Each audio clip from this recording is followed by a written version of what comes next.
गांव में तो सब जगह अकाल की परिस्थिति हो गई है।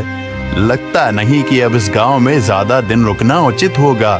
काम के लिए बाहर गांव तो जाना ही पड़ेगा। भूषण काम की तलाश में दूसरे गांव की ओर निकल पड़ता है। चलते चलते वह विजयपुर गांव में आ जाता है। वहां उसका रहने का कोई ठिकाना नहीं था और उसके पास कोई काम भी नहीं था। चलते चलते वह एक अमीर किसान जगत सेठ के पास आ पहुंचता है। सेठ जी, मैं भूषण दूसरे गांव से आया हूँ। हमारे गांव में अकाल की परिस्थिति हो गई है। लोगों के खेत सूखे पड़े हैं। गांव में बूंद बूंद पानी के लिए लोग तरस रहे हैं। अगर मुझे आपके पास कुछ काम मिल जाएगा तो बहुत कृपा होगी बड़े भाई। अरे रे, लगता है तुम्हारी हालत बहुत खस्ता हो गई है। ठीक है, वैसे मेरे पास एक काम तो है, पर लगता नहीं कि तुम वो कर पाओगे। सेठ जी, आप चिंता ना करें। मुझे आप कोई भी काम दे सकते हैं। मैं वो काम पूरी मेहनत और ईमानदारी से करूंगा। अच्छा ठीक है भूषण, तो कान खोल कर सुन लो। मेरे पास 50 गायें और 50 भैंसें हैं। तुम्हें हर रोज उन जानवरों का गोबर निकालना होगा और रोज सुबह शाम उन्हें चारा पानी देना होगा। महीने के आखिर में तुम्हें इस काम के लिए 200 रुपए मिलेंगे। और हाँ, 2 वक्त का खाना भी हमारी तरफ से मुफ्त दिया जाएगा। बोलो, क्या तुम ये काम कर पाओगे? अरे बाप रे, 50 गाय और भैंसों को संभालना आसान काम नहीं है। पर अब मैं कुछ कर भी तो नहीं सकता, और ऊपर से सेठ जी 2 वक्त का खाना भी दे रहे हैं। ठीक है सेठ जी, मैं ये काम कर लूंगा, पर एक विनती है। हाँ बोलो भूषण, क्या बात है? सेठ जी, अगर आपको समस्या ना हो तो क्या मैं आपके गायों के साथ गौशाला में रह सकता हूँ? सेठ जी, मैं इस गांव में नया हूँ।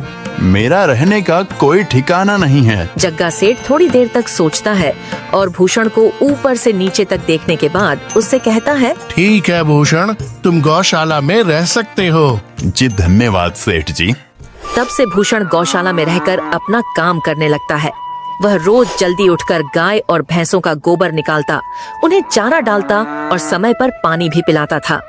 हर रोज भूषण अपना काम ईमानदारी और पूरी मेहनत से करता था।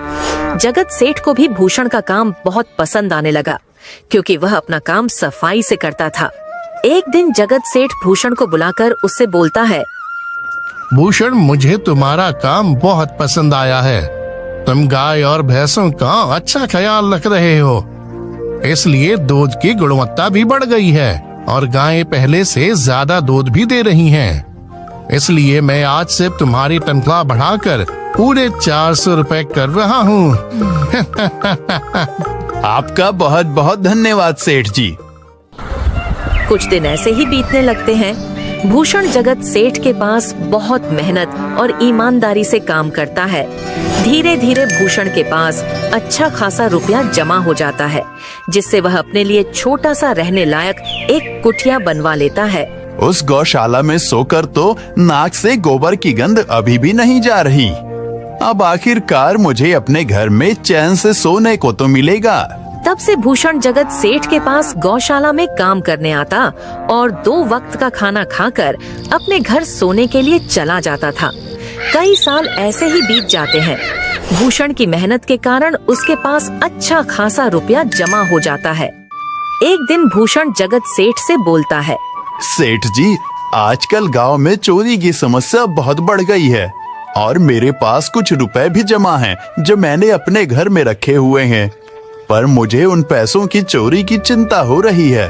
आपको तो पता है कि मैं दिन भर आपके पास ही काम करता हूँ और सिर्फ रात में ही घर सोने जाता हूँ, इसलिए मुझे रोज उन पैसों की चोरी की चिंता सताती है। हाँ भूषण, तुम बात तो बिल्कुल सही कह रहे हो।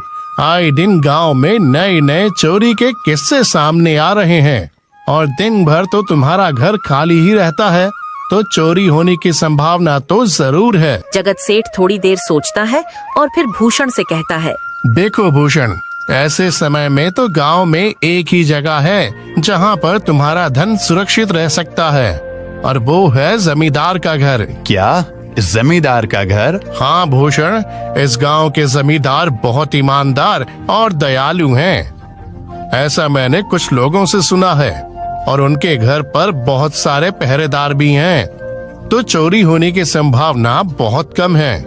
तुम अपने पैसे उनके पास रख सकते हो। अच्छा, ऐसा है क्या सेठ जी?